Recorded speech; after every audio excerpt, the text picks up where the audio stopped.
A 31 anni, Mozart musicò il testo di Da Ponte del Don Giovanni, opera in italiano passata all'eternità. Wolfgang Amadeus aderì alla massoneria il 14 dicembre 1784.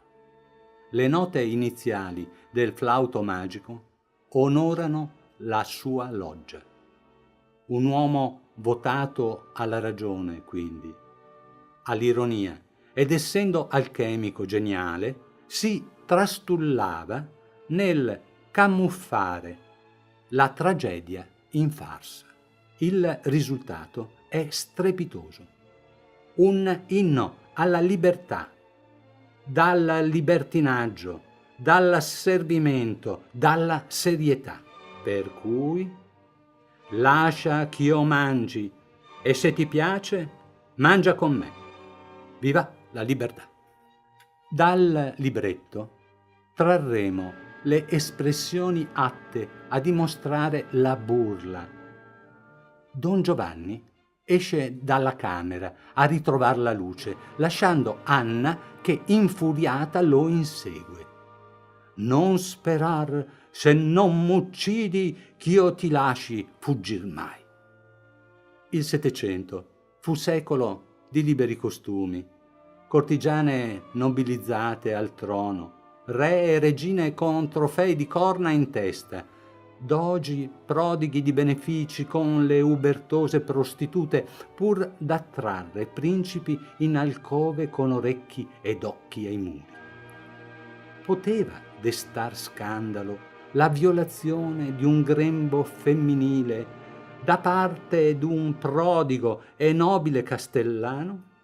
Certo che no. Atteniamoci ai fatti. Donna Anna insegue Don Giovanni in fuga. Esige che si riveli, quasi non abbia mostrato abbastanza di sé. Leporello assiste rassegnato.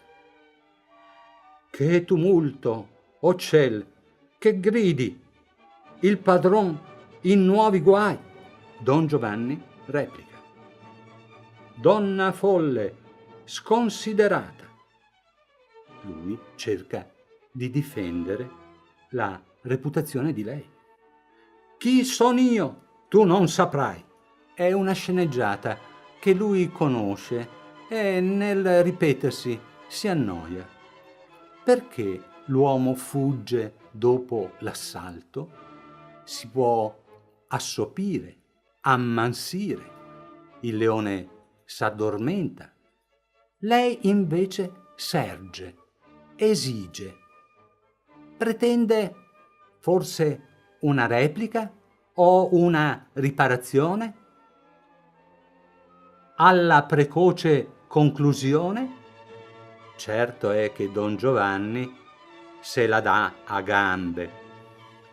Questa furia disperata mi vuol far precipitar. L'opera inizia un confronto tra un lui ed una lei, due opposti, e finirà in monologo tra sé e sé. Chi si frappone alla di lui fuga? Un padre premuroso di dar la figlia in sposa ad uno scapolo d'oro? Un uomo in carne ed ossa che reclama una dignitosa riparazione? In tal caso, dove era nascosto con la spada sguainata? Leporello non lo vide vivo. Neppure Anna vedrà inizialmente il corpo del defunto. Forse non c'è mai stato. Don Giovanni, smarrito, chiama Leporello, il suo alter ego, il servo saggio, il suggeritore inascoltato. Leporello, dove sei? Questo lo rimprovera. Non è la coscienza a parlargli, ma l'esperienza, la conoscenza. Son qui per mia disgrazia e voi? Se continui così, sembra intendere. Soccomberai. Lo dice chi del prostrarsi agli impulsi dell'ego dominante ha fatto una professione, il giullare di ogni padrone. Vi posso dire tutto liberamente? Non parlo più. Dalla notte dei tempi la seduzione è femmina e l'uomo l'oggetto della sua caccia.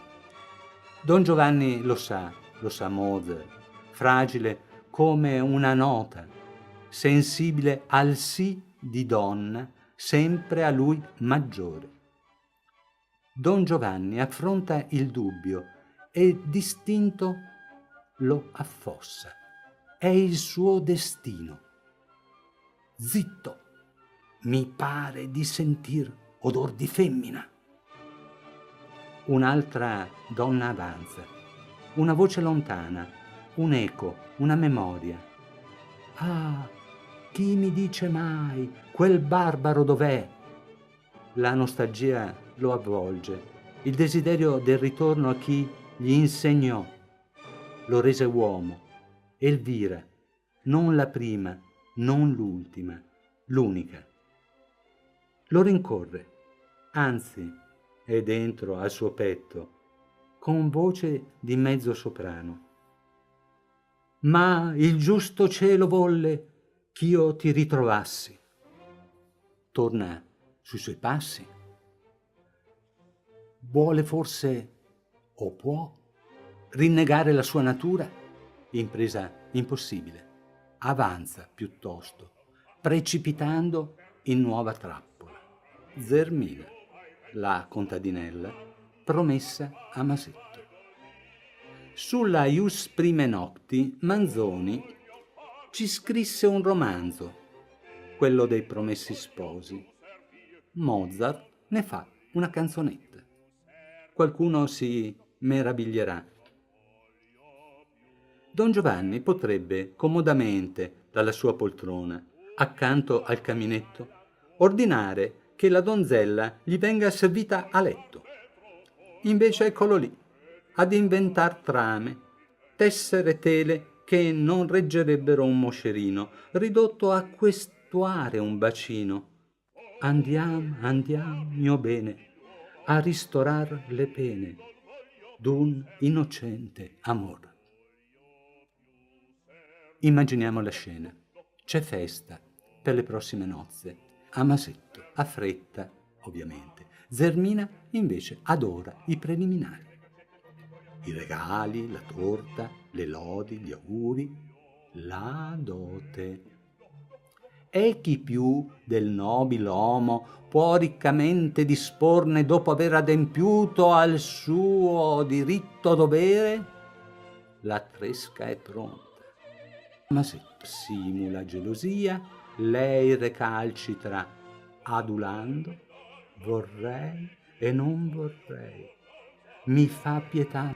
Masetto, come Lindoro, nell'italiana in Algeri di Rossini, Don Giovanni in cor suo vorrebbe invocare: amor mio, aiutami per carità. Elvira accorre. Se loro fingono, tu simula di sedurla, di violarla, di abbandonarla e compra il silenzio di Zermina offrendole al castello un lussuoso pranzo di nozze. La fama tua resterà intatta e la lista delle tue copiose imprese indiscusse. Invece noi la esaminiamo.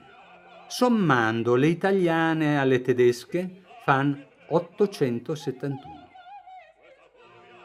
Le francesi alle turche 191 e solo in Spagna sono già 1300.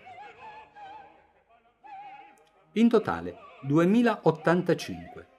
L'aspettativa di vita nel 1700 era di circa 40 anni, quindi è estimabile in 25 quella virile. Supporre che ogni anno abbia trovato il tempo di corteggiare, eludendo le inevitabili sorveglianze, condurre al talamo e compiere in modo degno di menzione 80 femmine, preferibilmente giovani e vergini, con spostamenti al tempo difficoltosi, senza concedersi il riposo d'un raffreddore, farebbe uggiolare di incredulità Casanova. Cos'è per noi questo lastrone, pietra scolpita con sudore ascellare, se non una sentenza di prossima morte? Leporello, il suo sapiente ego, recita: son già 1.300 quelle di Spagna. Mozart conosceva la potenza dei numeri che la cabala assurge a massimo sapere, così forse anche da Ponte. 10 son le piaghe d'Egitto. Non ti dico fino a 7 volte 7, ma fino a 70 volte 7, risponde a Pietro Gesù. Il numero 7 compare nella Bibbia 424 volte ed il risultato di 70 volte 7 è 480. Numeri testamentari, come il 2085, un 1 replicato 2085 volte, la ripetizione delle stesse parole, baci, abbracci, abbandoni, noioso, anzi spettrale.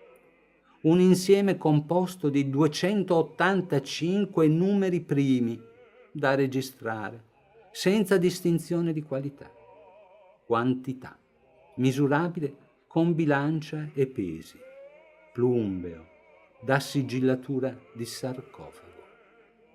Don Giovanni ne deve uscire. Anna lo perseguita, lo vuole vivo o morto. Elvira strilla, si fa sentire fuori di sé, ossia fuori da Giovanni, infuriata. Fuori tutti dal castello, dalla scena, dal teatro. E si apre il monologo. Poche parole, ma pesanti come pietre. Il suo convitato, convivente, il leporello paziente, gli presenta il conto. Tanto hai fatto, tanto ti resta da fare, l'inventario è fallimentare.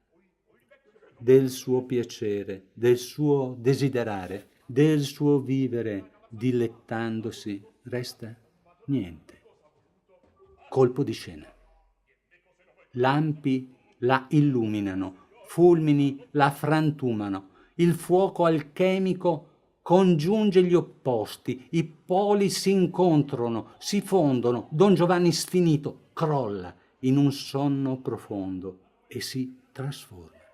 Metamorfosi soporifera, parto indolore. Un uomo nuovo sta nascendo. Marte concimiero in ferro battuto da Vulcano? O dalla schiuma di Venere un apollineo ermafrodita? Da Ponte non dice. Mozart non musica. Dorme sul sofà, senza pigiama, solo con la canottiera. Un reggicalze nero è abbandonato a terra. Chissà di chi sarà.